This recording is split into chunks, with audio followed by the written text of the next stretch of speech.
Excuse me. Good afternoon. You hopefully you see posted on e-learning. Your first writing assignment is due. What is today's date?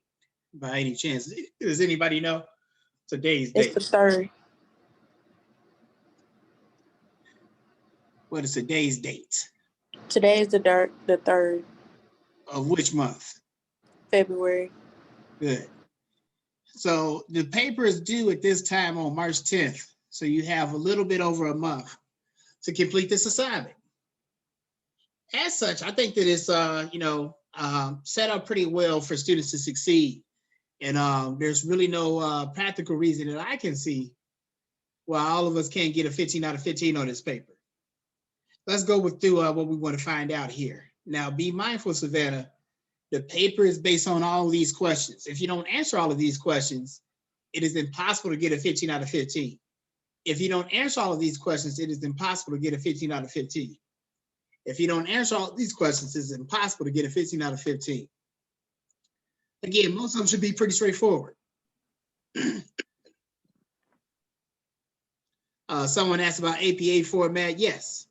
Although you shouldn't have to do much citation. I take that back. You'll have to do some with some statistics. So yes, do cite that in APA, although I'm not grading you harshly if you get citations wrong.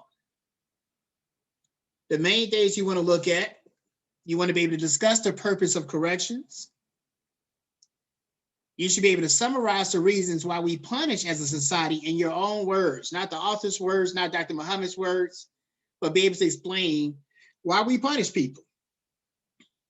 And again, notice the word punish. It didn't say in prison or put people in jail. Why do we punish? Because there are many different types of punishment, correct, young people? You can fine people, you can put them on probation, you can put them in jail, you can put them in prison. You can put them on house arrest. As you go through this, Latasia, consider the historical evolution of punishment as you answer. Be sure to explain what is meant by interdeterminate sentences. I asked this last time, trying to give some extra credit for it. Nobody knew. Briefly discuss some examples and the rationale behind allowing indeterminate sentences. Again, one of the things I hope that you see in this paper, Nigeria, is that more than just knowing what the laws and rules are, it is really important you understand what they're trying to accomplish. Otherwise, you just become a clone following rules because they said to follow these rules. No, you need to understand why we put these in place, especially if you're responsible for executing them as a criminal justice official. You then want to explain what is determinate sentencing. You want to identify some of the various forms of determinate sentencing and provide a few real-world examples. You should be prepared to explain in your own words, some of the criticisms lodged against both determinate and indeterminate sentencing as described in the text. So the author is going to lay this out for you, what each of these things mean. Then they're going to tell you some shortcomings, some critiques on both sides. All of that can be found in your textbook. Which type of sentencing do you think is best and why? The why is the main area where you'll get points. And to really have a sufficient why, Savannah, you need to make sure that is really in line with what you're trying to, find, that you really understand the rationale behind these things. And again, please follow me. Like the purpose of this, people cry and stress out about, the writing assignments in these classes all the time. I do my very best to lay out very explicitly exactly what I'm looking for. Because one of the things that I often hear is the BS response, I didn't know what you were looking for. I didn't know what you needed me to do. So the purpose here, the directions are pretty clear and straightforward. But the purpose here is for me to explain very clearly and for you all to field any questions that you may have if I'm not as fully clear as I aim to be. But we only going over this one time. So if it's important to you, I would give it your undivided for just a couple of moments. As always, if you do have other things to do during this time, the lecture is being recorded and it'll be posted for you. But this is not something just to do while you're doing other things. I understand that things will get busy sometimes, but for your benefit, try and be focused and truly present. the more detail you provide on each of these questions, the more points you're going to earn. You also need to explain how do sentencing guidelines contribute to the overcrowding of prisons. Then finally, I want you to do some outside research and provide some statistics that reflect overcrowding in prisons since 1980. The more stats that you provide, the more points you earn. So it's a lot of questions here, but a lot of this information has been made available to you already. So what is our purpose of corrections? What is the purpose of corrections? Anybody? What is the purpose of corrections?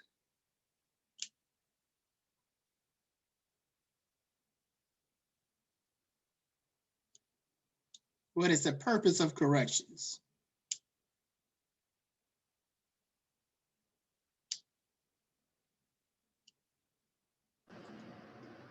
I'm guessing to punish you for something so that you won't do it again. Okay, good. The main thing, like you said, like, you know, and I will word it this way, to correct behavior, to correct behavior, to correct behavior. Very good. Somebody did something. Again, it's not to express our anger. It's not to pay them back. The main goal should be to correct the behavior. Now, there are 4 main reasons why we punish in our society. Does anybody recall what those are? Repeat yourself, Mr. Muhammad. I didn't hear you clearly. Thank you for asking me to repeat it. So there are 4 main reasons why we punish people in our society. What are those 4 main reasons that we punish people in our society? Well, I have. Go ahead, cousin. Wouldn't it be like retribution, that stuff like them 4 right there? Yep, absolutely. So break all those down in the paper. Just make sure that you do it in your own words. Don't use the author's words. I'm familiar with them. Don't use my words. I wrote them. Trust yourself. And again, I'm going to encourage you to submit rough drafts where you can get some feedback on how well you're doing on that well before March 10th. Now, we also talked a little bit about the historical evolution of punishment. How did they used to punish people back in the day?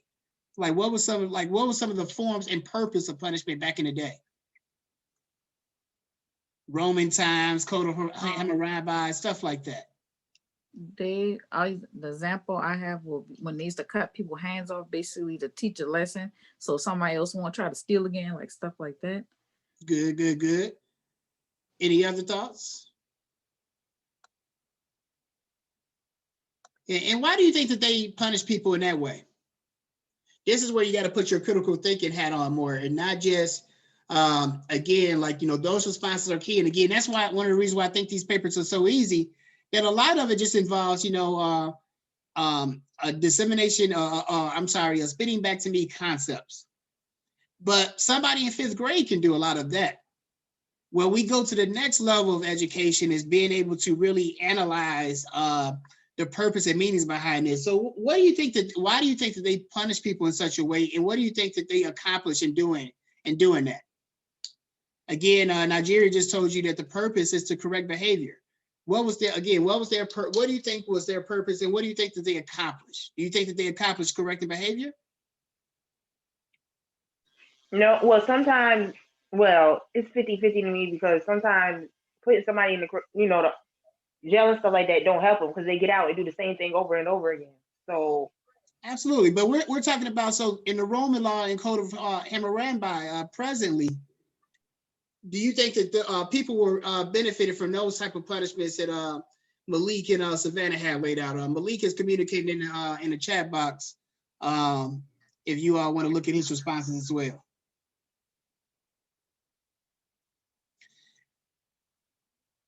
And it's like, look, these lectures are recorded. We take a lot of time to go through this material today, so make sure again that you follow. If you're taking notes and you're taking the time to sit in class, but then you don't remember things after the class, you all see that as a problem, right? Yes, sir. You know, this would be like if I had spent, like, again, you spend 2.5 hours with me, you know, roughly each week. If I worked out for 2.5 hours, you know, each week, or maybe that might not be enough for a week. if I worked out for, an hour each day, and I'm not seeing any results, I would want to question and maybe do something different, right? So if we're going through all this stuff and we're a month in and we're still struggling to explain the evolution of punishment, where they punish people in very barbaric ways, it did not really lead to a decrease in crime. It wasn't just related to whether or not they were trying to deter people. A lot of it would be, I'm the leader, I'm the king, you did something that upset me. You said that you said that I'm a dumb king, so I'm gonna kill you or put you in jail for that. I told y'all supposed to be believing in this God. Y'all don't believe in this God, so you got to go to jail for that. I told y'all that men are supposed to enjoy greater rights than women. Y'all up here trying to treat this woman is up here trying to be equal to men, so I'm gonna kill her for that. It's really important that you understand these kind of things, because if you don't really understand that evolution, we're in danger of repeating some of the things that we do. Like, this is how this detachment from critical thinking amongst American criminal justice students is how we get the death penalty. The death penalty is a relic of something that they did back then. But in modern times, we will still do it now in our country, even though it does absolutely nothing to bring down the murder rate. It's during this, so then when we get to the type of prisons, when we talked about the Western Penitentiary, the Eastern Penitentiary, and the Auburn jail, why were those different? And how were the correctional facilities different from those previous periods amongst the Romans in the code and what they did under the code of Hammurabi? How were the early American prisons different from previous forms of punishment?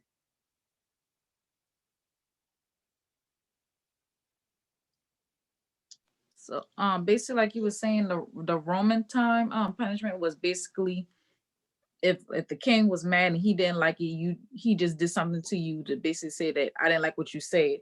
The Armin system is basically, the punishment was try to change your behavior. So they had like things like the silent treatment and stuff like that. Good. And yeah. What was the purpose of that though? Why did they think that they should do things so differently?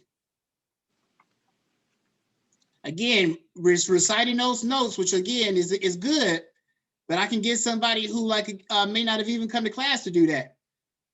What I need you all to do, criminal justice professionals, is give me the rationale, the understanding. That's the hard part, but it's not nearly as hard as y'all making it. And it's a lot easier if you actually listen and pay attention. Because most of these things I've said like 5 or 6 times now. Anybody else want to give it a shot? All right, so I would highly encourage you to go back and look at some of the old lectures, because we're really struggling with the understanding of this. And that's disappointing. Again, people that don't understand the rationale behind these criminal justice policies and structures run the risk of reproducing the white supremacy in which many of these institutions were built on. But if you don't understand that, you're going to be a Black person out here behaving like the murderers of George Floyd, or the people that allowed those folks to be killed in that Mississippi prison. That would be highly unfortunate. Because it's human, and I'm sorry, let me do a new share, I apologize.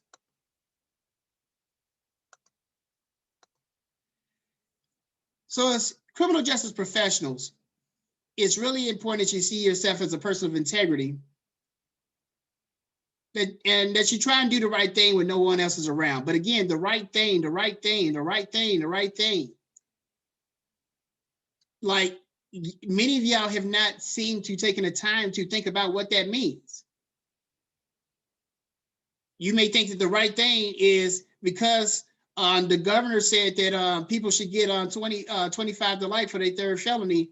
I'm just going to do that because the law says that I'm supposed to look for people that look Hispanic. I'm going to do that, as opposed to questioning whether or not that's really an effective police strategy. So far, we're the freshman and sophomore year level of thinking about this stuff. I hope we can advance a little bit more in coming weeks. It will be frightening to send people into the criminal justice profession without having a better understanding of this stuff. And if this is what you want to make your career of, and I think some of y'all have told me that you want to do this to try and help Black people, you got to understand the system.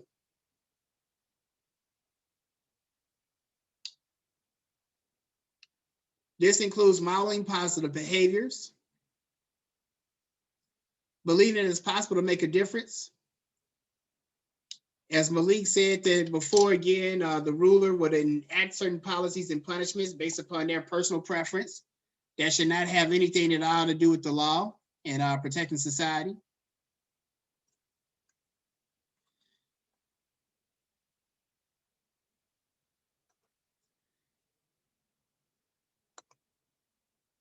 Let's continue this discussion with chapter 2, which hopefully, again, follow your syllabus very closely and see where you're supposed to be at in the material and get there as quickly as possible. You all should be a little bit ahead of me. And when you don't read it, it makes these conversations that we're attempting to have a lot more difficult. Again, oftentimes education, young people seem to get the impression that education is just memorizing a bunch of random facts and then spending it back on a test, and they give me my degree and then I go out and make $100,000. So we want to look at sentencing and the correctional process. As you saw, a large part of your paper had to deal with sentencing. So I hope that you'll pay close attention here, as there's a lot that you'll be able to utilize in the paper. But if we go through all this stuff, Janaya, do you think it's unreasonable if I ask y'all about stuff that we're going to take like an hour to talk about? If I ask y'all about this next week, do y'all think it's unreasonable for me to expect y'all to be able to actually tell me something about what we talked about? Talking to y'all. No, not it's fair. It's fair.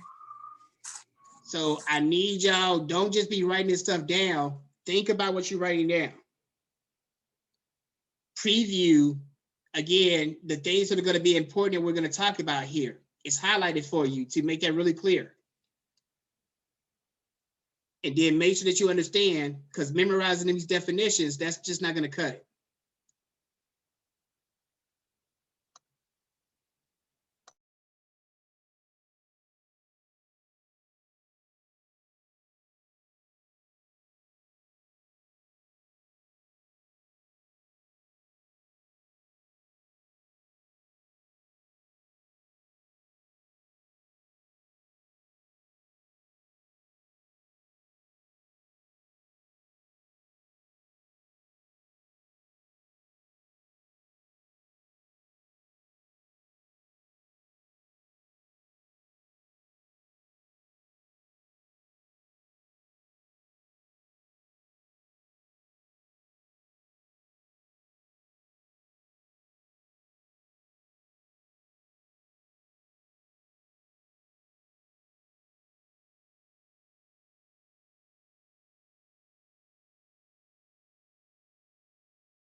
So this system, any system, what again is the purpose of corrections? What is the purpose of corrections? What is it all for?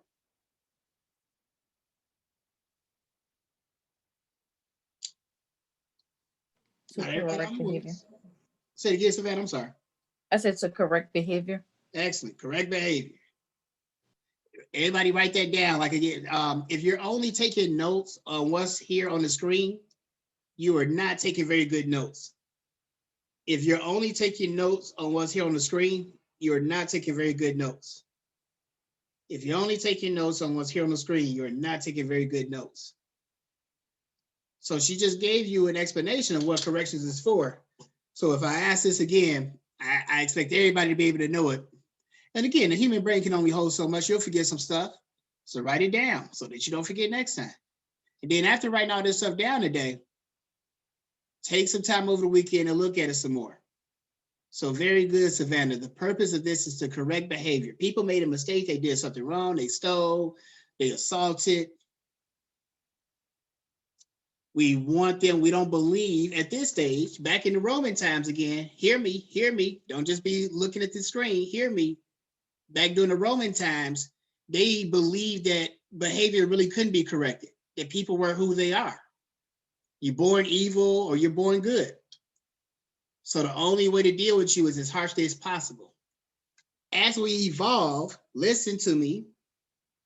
Give y'all on this paper. You just got to be able to have some listening skills. And if you are not able to fully keep up now, you can listen to this over and over again on YouTube. As society evolved, we began to think that, no, people are not just natural born criminals. People don't just have to be criminals forever. We can change people.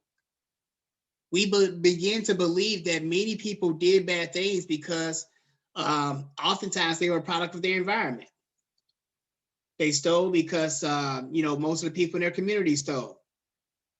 They prostituted because that's what they saw people doing in their neighborhoods to make money. Maybe if we provide them opportunities to make money in other ways, they would do some things that are legal. But we obviously cannot just allow people to do what they want to do. So a term that you should have heard in principal sociology, if you took it with me, is sanction. Sanction. There are positive and negative sanctions. So a positive sanction can be a reward. So again, every society has certain social norms. Norms are patterns of expected behavior. Norms are patterns of expected behavior, what you're expected to do. Most of our norms, Savannah, are reflected. Well, let me take that back. Many of our norms are reflected through our laws. We know that some people are going to break those laws. So we can give you a positive sanction if you follow the rules. You can get a negative sanction though if you don't. So sanction just could be a punishment or a reward.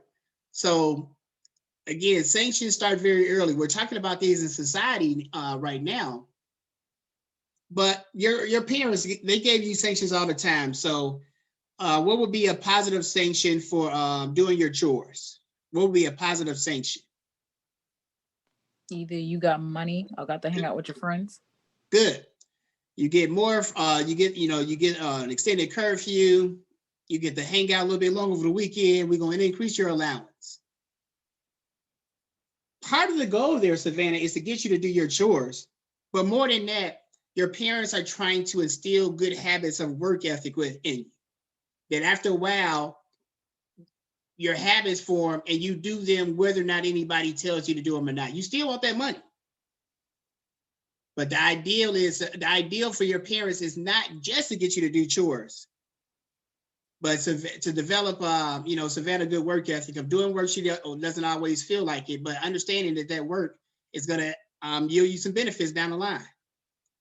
What might be a negative sanction for not doing those chores? What might be a negative sanction? Grounded. Good. You may get put on punishment. What else? Take away video games or Good. technology. Good. So again, right? Use those examples when we talk about sanctions, reward, and punishment.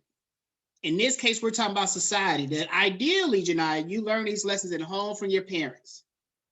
When you don't, society will have to give you these sanctions. But you gave me, Janiyah, different types. You didn't say anything about whooping them or beating them, anything like that. Because that may not be the most effective way to get the chores done. It may not be the best way for you to instill good habits. So you're being very thoughtful about what kind of sanctions you want to give. Because again, right, the same way that if I tell you I'm gonna give you $1.50 for doing these chores, they might get done, they might not. Like if I'm 5, $1.50 might work. If I'm a teenager, like we gonna need to do a little bit better than that. What am I supposed to do with this? So the sanctions have to be proportionate. Keep this in mind.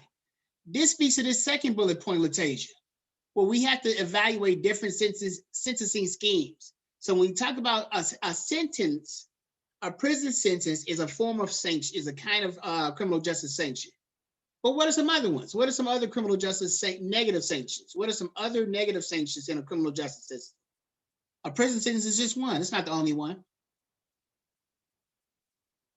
Community service. Good. I think I heard somebody say community service. Good. Really good. Isn't it like paying a fine one?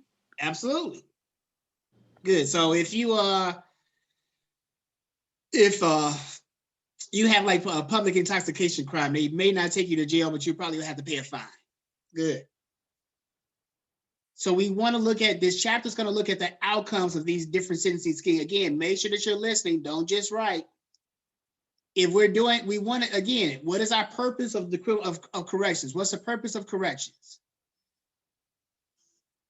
Correct your behavior. Good. So what this speaks to, right, that we can measure, we talked about positivism. We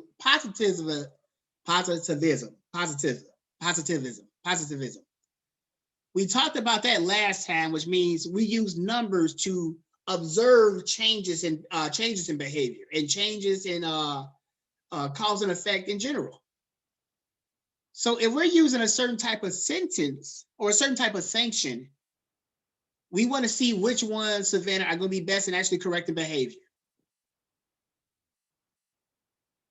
If we know that we got a lot of DUIs and like, just finding people has not, we had 1,037 DUIs in, in South Carolina in 2019. And then, and we gave them really heavy fines, but then we see in 2020, we have 14,000. Maybe we got to do something with these sentences, right? So we're going to look at very closely in this chapter, what kind of punishment works. The same way, again, your parents, learn very early on. They can't punish you the same way for the same offense, and they can't necessarily even punish the same child the same way. We're going to look at the logic behind that in this chapter. We're going to look at the roles of the court in explaining the sentencing process. And then several testable terms down here. You want to be able to summarize the bail process, pretrial release, and preventive detention. With the bail process and pretrial release, again, these are not just memorizing definitions. You have to explain in Jarvis how these processes work. So again, if you get up out of here as a criminal justice student and you cannot, and somebody asks you in an interview, like, how does the bail, what's your understanding in Jarvis of how the bail process works? I need you to be able to know that. Again, you all are getting specialized knowledge. Not everybody knows that. But you all having that knowledge, what you're going to go into the marketplace, you're going to sell your knowledge of criminal justice. So be very mindful about some of the things you're going to learn here and take this stuff seriously. Hell, like I said, some people, there's very few Black people in this country, given the rate of our population in the criminal justice system, that ain't got somebody locked up. So it'll be helpful to understand these processes for them as well. And hopefully none of us. Finally, we want to look at, again, the various forms. We want to explain what's meant by indeterminate and determinate sentencing and give different examples. Again, y'all got to put that in your paper, right? Right? Yes, sir. So again, you're going to get a lot of stuff here. Y'all just got to listen and pay attention. We're going to probably next week, we'll get into sentencing guidelines, and then we'll finalize with truth by sentencing. By my clock now, I have 2:29. We're going to log out and log back in exactly at 2:40, okay? Use the same exact link, log back in exactly at 2:40. Are there any questions or comments, though, before we break? Are there any questions or comments about any of this before we break? No, sir. I'm sorry, Savannah. Oh, I said no, sir, for me. Do y'all have a sense of what this chapter is going to be about? Yes, sir. And again, Yes, sir. look at the chapter title itself, sentencing and a correctional process. So we're going to look at all the different types of sentences you could get. And we want to look at Nigeria if it's actually, doing what Savannah said it's supposed to do, which is correct behavior. I'll see y'all on the other side of 2:40.